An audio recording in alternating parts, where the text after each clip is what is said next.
دا سلور قسم تعلق کافرانو سره جائز دی. ملاقاتی تعلق، تجارتی تعلق، سفارتی تعلق او مدارات چې هغې سره دومره تعلق ساتو چې د شر نه ځان بچو، دا تعلق جایز دی. دو تعلقات کافرانو سره ناجایز دي، دلته الله دې هغې نه منع کړي. دو تعلقات. بالله من الشيطان الرجيم. بسم الله الرحمن الرحيم. صلى الله على النبي الكريم محمد وآله وصحبه أجمعين. وقد نزل عليكم في الكتاب أن إذا سمعتم آيات الله يكفر بها ويستهزأ بها فلا تقعدوا معهم حتى يخوضوا في حديث غيره إنكم إذا مثلهم إن الله جامع المنافقين والكافرين في جهنم جميعا.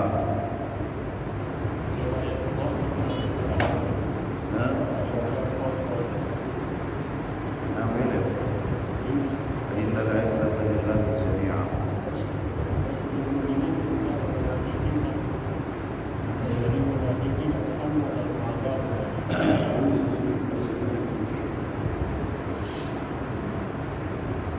سابقہ آیت کریمہ کی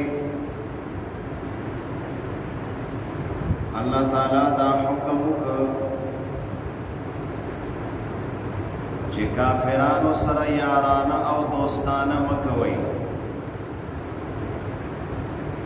الذين يتخذون الكافرين أولياء من دون المؤمنين. اصل کے علماء کرام فرمائی چې کافرانو سره سلور قسم تعلقات دا جائز دي. سلور تعلقات دا کافرانو سره ساتي شو. یو تعلق چې هغې سره مونږ ملاقات وکړو، عام کافر دا یا د کافرانو یو سردار او مشر دا، هغې سره مونږ ملاقات وکړو، لاس ورسره میلاو کړو، غاړه ورسره میلاو کړو، په ګلا او تندي او په خندا ورسره میلاو شو، اخلاقي انداز سره دا جایز ده. ملاقاتی تعلق ناستا پاستا راشا درشا علیک سلیک دا ارس ورسره کوي شو. دویم تعلق تجارتی، کافر سره مونږ تجارت کوي شو، شی ور باندې خرج کا او سامان ور نه واخله، خرید او فروخت، شراب او خنزیر نه ځان ساته،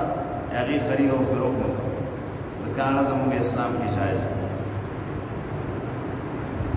نور چې څه قسمه سودا کې نو بین الاقوامی سطح باندې اسلامي ممالک کفري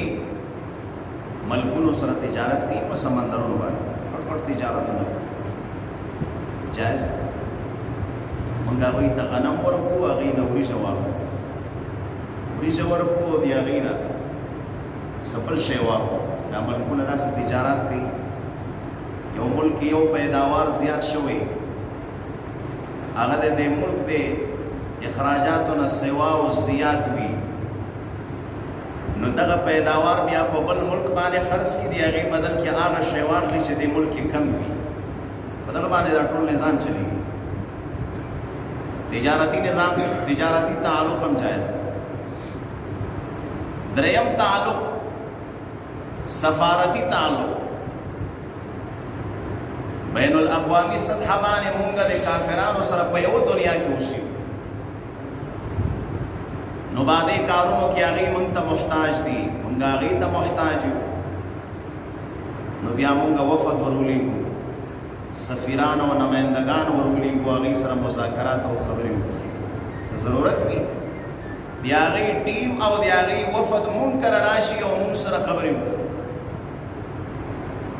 هغه ته مونږ وزټ ویزه ورکو هغه مونږ ته راکړي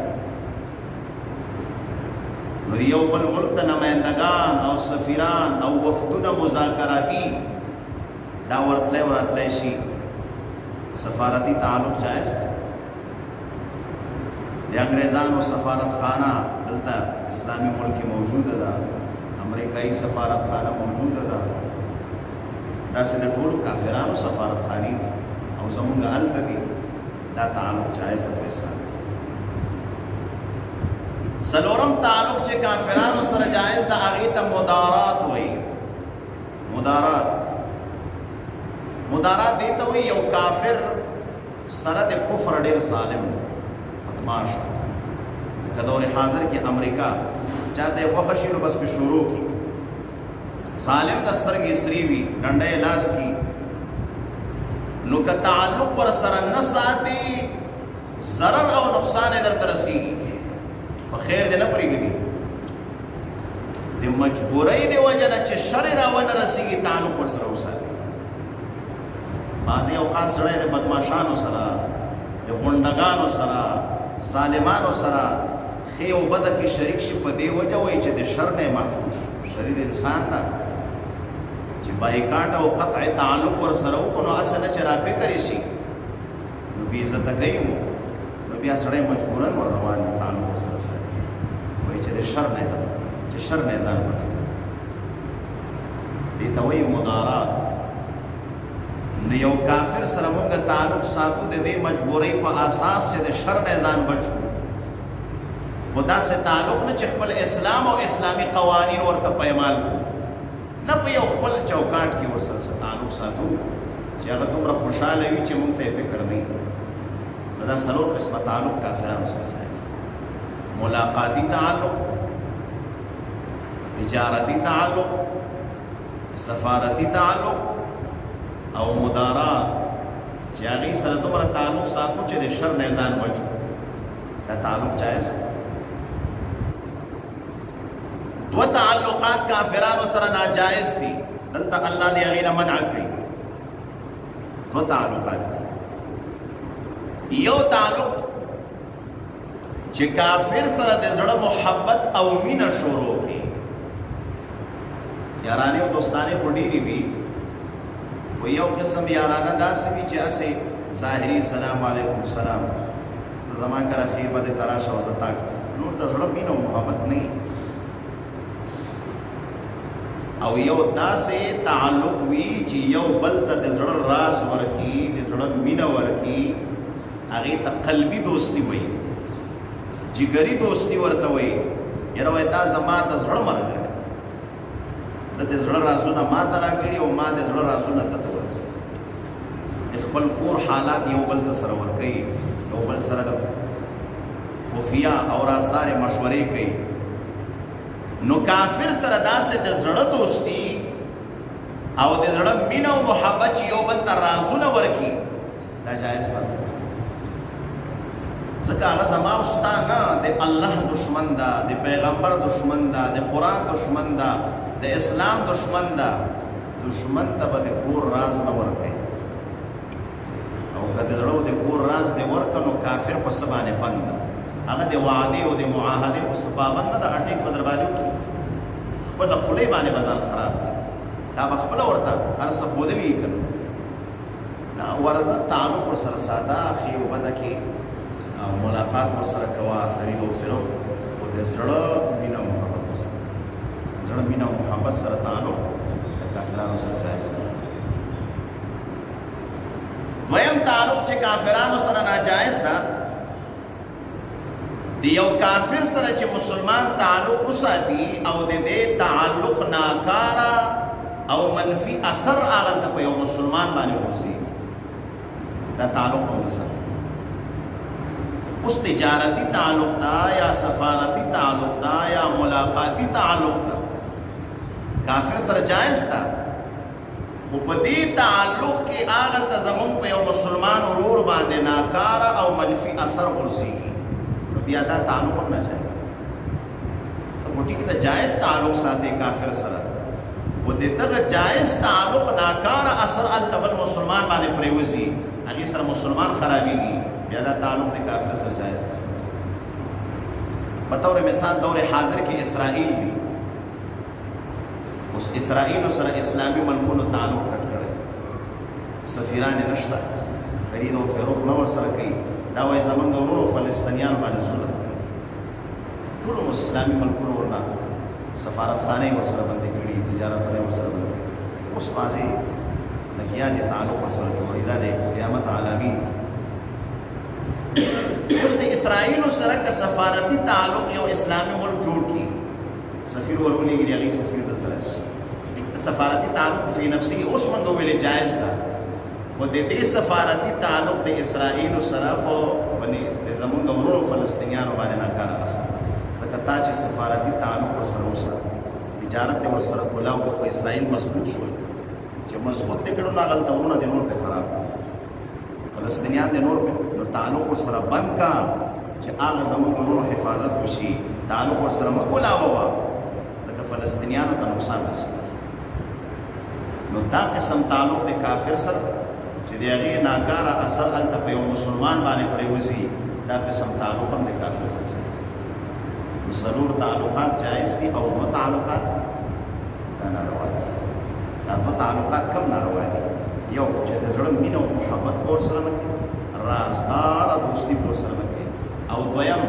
داسې تعلق کافر سره چې د هغې ناکاره اثر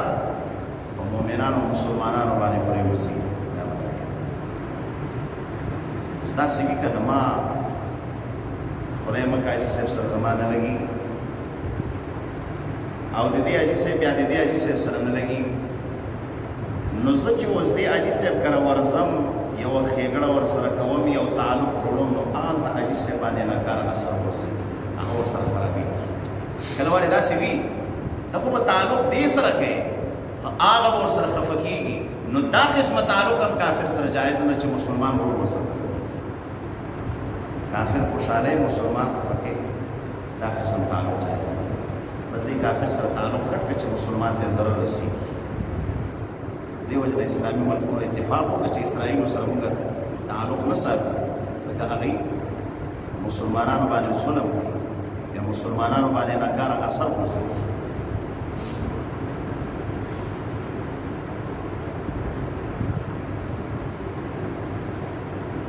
الذين آغا کسان يتخذون الكافرين چې جوړی کافرانو سره اولیاء دوستان،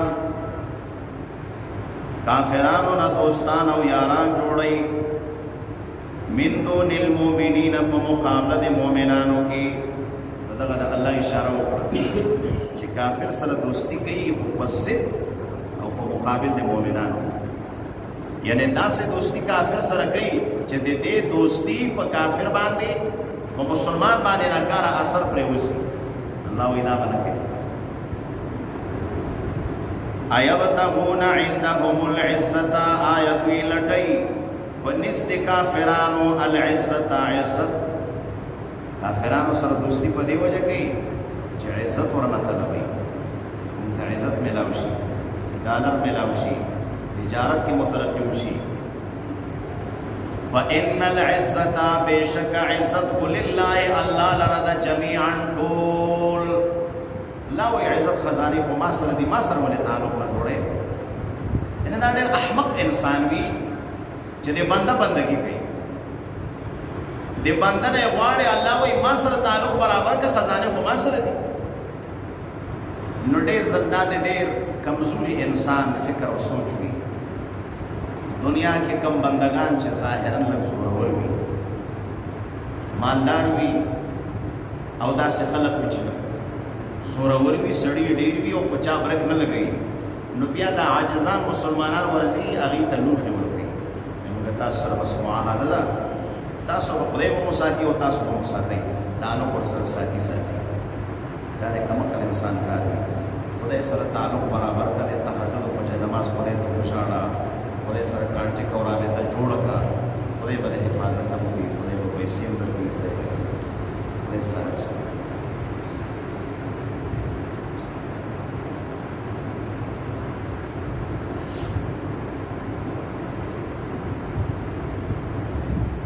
وقد نزل عليكم في الكتاب أن إذا سمعتم آيات الله يكفر بها ويستهزأ بها فلا تقعدوا معهم حتى يخوضوا في حديث غيره. دی آیت کی اللہ یو مسئلہ بیان دی مسئلے دادا کافران پا یو مجلس کے ناس دی او کفری مجلس کئی کافران خو دی خدا یو دی رسول او دی دین کو سپروان لگی بلکہ دشمنان دی نو کافران یو مجلس کے ناس دی خدای پورے ڈرامی کئی خدای تا کنزلی کئی پیغمبر تا کنزلی کئی قرآن پورے سپک سپورے ہوئی کافران کو کئی دا خبریں اللہ فرمائے او مومنانو دے کافرانو سر کفری مجلس کی شراکت چی خبوئے گی چی آغا پا کفری مجلس لگی آئی او کفریات او شرکیات ہوائی نو خوچتا ورغلی او دی آغی سر کی ناستے نو خود دو حالاتو نبت خالی نئے یا با دی آغی پا دی کفری خبرو بانے تر رازی او خوشحال ہے نو کدا سوی نو بیا خود تم کافر شو ذکر رضا بالکفر کفر بھی و کفر بانے چه سوک رازی و خوشحال ہے سڑے کافر کی او کوائے نا کفر بانے زر رازی و خوشحال نیم کفر نمی نفرت کی یہ خو اسی ورسرکینم نو بیا فاسق و فاجر یہ سخت گناہ بانے گناہگار شو خدای تا کنزلی کی گی او تاور پسر ٹٹکڑی ناس دی نو تا پا کم غیرت و پا کم ایمان نلتا ناس دی ٹھیک دا کفر و شرک نا دے تا کرکا و نفرت خزرکی کی گی خو بیا ناس ولی نو کفری مجلس کے ناس تا دا بیا فسق و فجور دا لو یا گناہ اللہ وی کافران و سر کفری مجلس کے مجلس یا کافران لگیا دی یو مسلمان یا دی اسلامی ملک پا خلاف باندے یو اجلاس و میٹنگ لگیا کافران دا سے میٹنگو نکی چلا فلانا اسلامی ملک پا سنگم تباکو سنگ بے بیڑا غرقو او سنگ بے خراب نو دیتا میٹنگ کی مجلس تا مشورہ دا اللہ تعالیٰ فرمائی چھ دغ کفری مجلس تا مشرکی گا ذکا غی لگیا دی یو اسلامی ملک پا خلاف سازش گئی منصوبہ گئی او دی زرگونو مسلمانانو دی وینو تویولو دی پار آگئی میٹنگ او اجلاس گئی چی یو مسلمان دی میٹنگ تورشی خود تمر سر گناہ کی شکل اللہ وی دی کفری مجلس تمو ورسا بائی کاٹ ورسرو کا تعلق ورسر کٹ او اندر شان علماء وی دی کفری مجلس نہ بغیر دی گمراہی مجلس تمو ورسا دام پا دی آیت کی رسی کافران دی یا مسلمانان گناہگاران دی دی شراب نوشی محفل و مجلس لگے دلائے شرابونو بوتلی راوڑی بھی پا گلاسونو پا جامونو کی اچھی اس کئی لگیا ہے دی ظالمان دی مجلس تمو ورسا ذکر چی ورشی خویاب ورسر شراب سکی ماحول اثر کئی دی ناکارا خلق و مرگریتیا و صحبت ناکارا اثر لری نخویاب یو پیالا ورسر سکی او کوائے نا اسی ورسر کینم شراب نسکم خوبیا گناہگار شوی دی گناہ پا مجلس کی ولی راست عمر بن عبدالعزیز رحمہ اللہ دی عمر فاروق سے المسیدہ او نیم دنیا باندے حکومت کرے او دی خبل لیکن پس پا دنیا کی تاریخی عدل و دی انصاف حکومت کرے عمر بن عبدالعزیز پولیس والا و سکسان راوستت ویجی دی شراب سکر شراب نوشی محفل اتر لس کسان دی او یوی وردو خود چی جی دغا کس دے روشدار دا مسلمان دا روشے نہیں ولی وہ خوب دے شراب نوشی محفل کے ناسو عمر بن عبدالعزیز سے حکم کوئے اول کوڑی دا تور کئی دا روشدار دے ورکا جتا روشہ نہیں ولی نو کار دے صدر چی پدے گمرائی مجلس کے ناس دی شراب خورا کوئی اسی پو کوڑو باندے وحل اتیا کوڑے وی دا تم کوڑے ورکئی جتا روشہ بسات دے دا وہ دے شراب نوشی کو مجلس کے ناس دی دا سے ایمانی بی غیرتی غندیم ہوئی چطور تا گوریم او اغیمانی کویم نشی نو ستکینی مور ز گمراهی مجلس د جواری مجلس لګیدلې نو هغه ته مور ز ورغلی خو یا به جواری کې ور سره شریکيږي او یا به داسې ورته ګوري نو خو بیا فاسق شو او دغه شانې د سودخوري مجلس ته د رشوتخوري مجلس ته د یوې بلې ګناه محفل او مجلس لګېدلی ده دې ته به نه ورځي د موسیقي مجلس لګېدلی څه ورته وایي دا ډول ګانې بجانې شروع وي او خلک ورته ګډېږي څه ورته وایي تماشه ده او بلبله ده او څه دي دې ته مه ورځه ځکه ورغلې خو یا به پکې تاویږي ګډېږي به پکې او یا به ورته ناست نو خوند به ورناخلي خو بیا فاسق او فاجر شي دا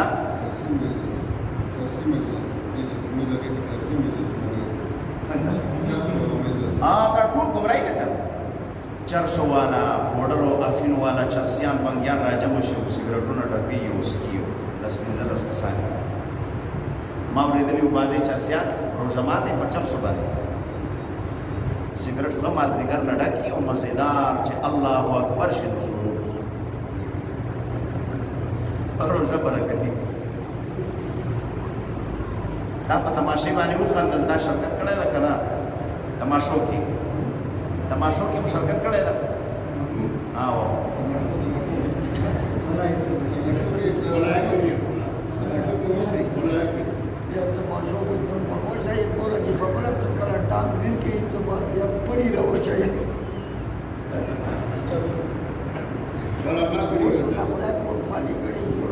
عادت دی واجب صاحب مانی خان حاجي صاحب اړه شوق سره یو ورځ ما ولیده په دې پمپ کې تاوېده په دې شي کې نو سبا وختې مې حاجي صاحب ته جمعې ماته کې کله ژاړې مخې ته ناستې وته دا ویل چې دا شی واورو نو بس بیا شیطان په طرح کې ټینګېدی نه شو بیا منډه ولید چې ته ځان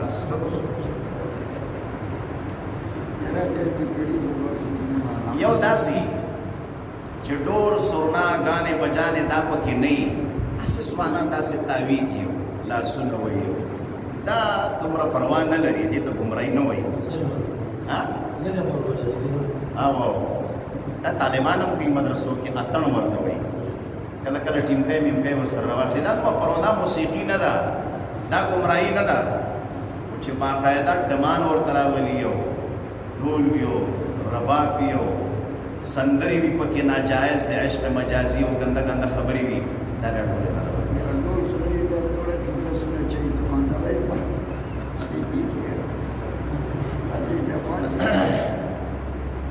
دا اوس موږ سوات ته لاړو نو بعضې ځای په هر موډ کې به یو اتڼ بیا اچولی وو خلک مست وي نو تللي وي چکر ته نو بلوچستان والا دا ډېر مست خلک نو دومره لړه وه ښکارېدل نه په اواز یې راته نو ما ملګري ته دې خلکو ته ورځو ما ته پخواني طالبانو وخت رایاد شو هماغه اوازونه یې کول اتڼ یې اچولی وو نو ورغلو بس داسې تاوېدل باران هم وورېدو ټول سرنا اسم پکې نه و بس داسې تاوېدل ساجي باجي الفاظ یې ویلې او بادرنګ ده او باران ورېږي او شپه ده او ورځ ده دا الفاظ یې ویلې نو موږ باقاعده لږ ورته کېناستو نو دا پروا نه لري خو یو دا چې صحیح د ګمراهۍ محفل لګېدلی یو ځای ته موږ نکاح ته بوتلو نکاح به تړو چې لاړو نو هغه د تماشې محفل اوس خو د الله رحم وکړي پخوانۍ تماشې هم لاړو په یو ډول به داسې ورته راتاو شول اوس خو محفل وي لاؤډ سپیکر ورته لګېدلی او باقاعده یو نیم لاک 2 لاک روپۍ پې خرچ کوي نو دا محفلو دا لاؤډ سپیکر لګېدلي وو ډېګونه لګېدلي وو دلته بلاګانې پرتې وې دلته او دا ورته ولا شروع نه وو نو دلته یې مونږ ته کرسۍ برابرې کړي وې دلته نکاح تړو مې تاسو د خدای انصاف روزي کړي د دې ګمراهۍ مجلس کې دا د پیغمبر سنت چې نکاح په دې ځای کې څنګه تړو نو خواته مسجد ما ورته هغه مسجد ته راځي نکاح به جومات کې نکاح د ګمراهۍ محفل کې نه تړل کېږي دا په برکت او د جومات کې تړل کېږي نو جومات ته مې بوتلم مې راځي ښه مزېدار دا د خدای کور ده نو خو دغه وجه یي چې د واده یو هفته وتلې نه وي نو بیا منډې راوایي وایي چې یو تعویض وکړه سره لګېږي نه ښځې سره یې نه لګېږي شپه نه ورسره نو هغه به افتتاح په داسې شیانو باندې کړی چې هلته یوه هفته او 2 هفتې خو یې اوږده خدای هېر شوی قیامت او قبر هېر شوی یعنی ښه واده هغه چې په هغې کې چرسونه او شرابونه هم تقسیم شي ښه واده هغه چې په هغې کې ډمې او زناکاري مو شي په دې باندې فخر کوي ښه نو چې دا شیونه دې وکړه هلته خو د شیطان محفل لګېدلی دی رحمانی او خدایی او روحانی هلته څه برکات خو په تصور کې هم نشته نو بیا به دې واده کې خیر پیدا کېږي او که شر به پیدا کېږي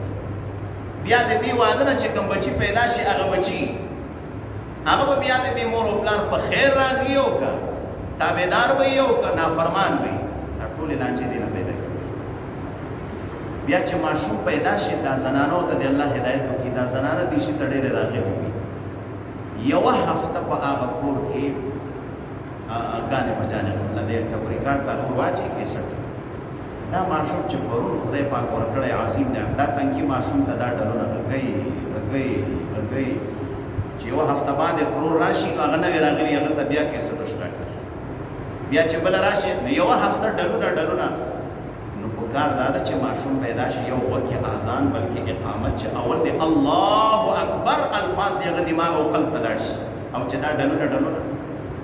واده په ډلونو باندې بچی په ډلونو باندې نو دا بچی به ډم کېږي او که دا به ملا صاحب کېږي او یا به قاري صاحب کېږي ډېره ګرانه ده وګوره دا به یاد ساتو دا ماحول او دا څه شي سره چې تعلق ساتي دا د انسان په نیچر او په طبیعت باندې د انسان په باطن او روحانیت باندې زبردست او کافي اثر کوي یو انسان چې د قرآن سره تعلق ساتي الحمدلله موږ د 24 غنټو کې دا نیمه غنټه قرآن ته کینو په دې به موږ 1000 بار شکر وباسو چې الحمدلله قرآن سره تعلق ده سوي سورۃ یاسین وایو ماسوتن سورې ملک وایو سو وظیفه او ذکر او تهجد دا 24 غنټې عبادت نو سبحان الله چې کله د خدای د کور سره د خدای د کتاب سره د خدای د خدای خلق سره تعلق پاتې شي نو بیا باندې په بدن کې برکت پیدا شي په کور کې به برکت وي اولاد کې به برکت وي دا ډېر اثر لري او کله ډمګيري سره تعلق وي نو بیا به دا ټول بچي ډمان پیدا کوي بیا هغې نه داسې پاک بچي نشي پیدا امکان نه لري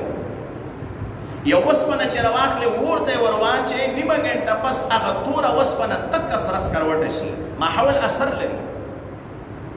نو چې د ډمګيري سره د 20 کال او 30 کال تعلق پیدا شي د ډمګيري اثر به پیدا کړي یو عالم لیکلي چې په فرانس کې دی وی فرانسیسي ښځې بچی پیدا شو او دا ښځه نوکره وه دفتر کې دا ښځه هم ښه سره سپینه ده د رنګ نه خاوند یې هم سور سپین ده بچی تک تور پیدا شو او د خاوند او د ښځې دا یقین ده چې دا بچی د موږ نه ده دا ښځه چېرته چا سره میلاو شوې نه ده یاره دا بچی تور څنګه پیدا شو دې ته دوی حیرانه شو تحقیق او ریسرچ پې شروع چې دا ولې چې کله اطباء او ډاکټرانو سره خبره شریکه کړه دا فرانسیسي طبیبان او ډاکټران دا ډېر محققین دي نو تحقیق یې چې وکړه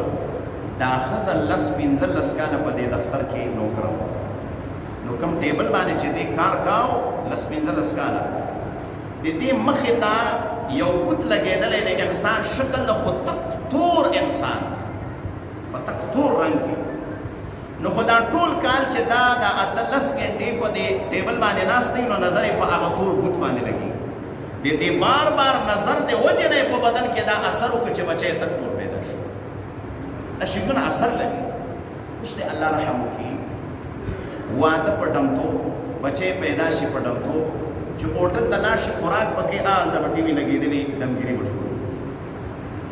په غټو ګاډو کې چې ځې په جیاز کې چې ځې په ټول ډمتوب او ډمتوب ده نو لہذا هغه په اولاد باندې اثر کوي په باطن باندې اثر کوي چې بچي پیدا کېږي هم دغسې نافرمانه بچي پیدا شي داسې بچي پیدا شي چې هغې د جومات او قرآن سره نه لګېږي هغې د ډمتوب او ډمګیري سره لګېږي دا ټول کار د دې نه خراب الله دې موږ ته صحیح ماحول نصیب کړي سړی چې پرهیز وکړي تقوا وکړي ځان وساتي نو دغه دینداري او تقوا یې په اولاد کې اثر کوي بیا خدای پاک ډېر زبردست بچي بجلیگر مولانا صاحب دی الله مغفور و مرحوم وګرځوي حق پرسته انسان وی یو سپین ږیری راغی بیان کې به دا خبرې کولې وی یو بابا راغی وی جی یو هفته میاشتو شوله لمسي ته مې ډېر په ناز او ډېر په محبت باندې واده وکړو اوس یې ورسره لګېږي نه څه دم او درود وی ما ورته بابا په ایمان یې ووایه د دې لمسي په واده کې ته په سپینه ږیره غویمه نه وي وایي ما ته په ایمان یې ووایه وایي ما ته چې آو وایي چې کله تا د لمسي ته واده کا او ته ما ته راغلی وي یا بل مفتي او عالم ته چې په سنت طریقه واده څنګه یي چې زه د پیغمبر په طریقه وکړم هلته خو دې تپوسونه نه کول نه راتللی نه دې دمونه غوښتل وایي ما ورته ته په سپینه ږیره غویمه نه وي تپې ګډېدې چې تپې ګډېدې د هغې ناکاره اثر اوس در باندې راغلی اوس ورته ټیک شي نه چینی کار ورکړي چې درته دمې کړو نه تعویض کار ورکړي سخت کار دا یقیني خبره ده چې په هغه ورځ خدای لیونی وي غویمه وي او چې کله بیا مشکل پرې راشي نو بیا وایي اوس تعویض تعویض چې موږ بس یو شی خو ورکړو دومره راغلی خفه خو یې نه کړو خو دا چیزونه خو کار نه ورکوي که په چیني باندې کار کېده خو موږ به بچو ته چیني دموله په لاره دا د ما دوه بچي دي زه ورسره دې ځای ته راغلی تربیت خو ډېر ګران کار ده نو خو چیني به ورته دموله که نه نو څه ضرورت و چې موږ یې تربیت کړو نو دې چیزونو باندې کار نه کېږي تربیت ډېر مهم شی دیو جن علما وایي واړه واړه بچي دي چې وي د هغې په مخ کې غیر مناسب خبرې مه کوه خپلې کور والا او بیبي سره د وړو بچو په مخ کې داسې حرکت او داسې خبرې چې هغه د دې په نفسیت باندې ناکار ښې ښې خبرې کوه نیکې نیکې خبرې کوه ځکه د مور غېږه دا د بچي دپاره لومبۍ مدرسه ده دا د مور او د پلار دغه تربیتګاه ده کومه کوټه او کوم کور چې ده دا د ده دپاره لومبۍ مدرسه ده لطیفه رایاد شو په دلته لاوډ سپیکر ده نو بس دا کافي ده انشاءالله خبره باندې پوه شو صحیح ده ها اللہ فرمائے وَقَدْ نَزَّلَ عَلَيْكُمْ فِي الْكِتَابِ وَقَدْ نَزَّلَ عَلَيْكُمْ فِي الْكِتَابِ یقینا نازل شوی د پتا سو باندې فی الکتاب په قرآن شریف کې دا حکم لا وی قرآن کې تاسو باندې دا حکم نازل څه حکم ان اذا سمعتم آیات الله کله چې تاسو په وګونو باندې واورېدل آیاتونه د الله په داسې شان سره یکفر بها چې کفر کېد او ډرامې کېدلې د الله آیاتونو پورې ویستهزأ بها او پچمې او نخرې کېدلې د الله احکامو پورې نو فلا تقعدوا تاسو مه کښېنئ معهم د دې کافرانو سره کفري مجلس نو دا حکم تاسو نازل کا قرآن کې چې یو مجلس کې د خدای آیاتو پورې ټوکې کېږي او د خدای پورې نخرې کېږي پیغمبر پورې قرآن پورې یعنی کفري مجلس ته کفریات او شرکیات پکې ویلی شي الله وی فلا تقعدوا معهم تاسو مه کښېنئ هغوی سره حتی تر دې پورې ورسره مه کښېنئ یخوضوا فی حدیث غیره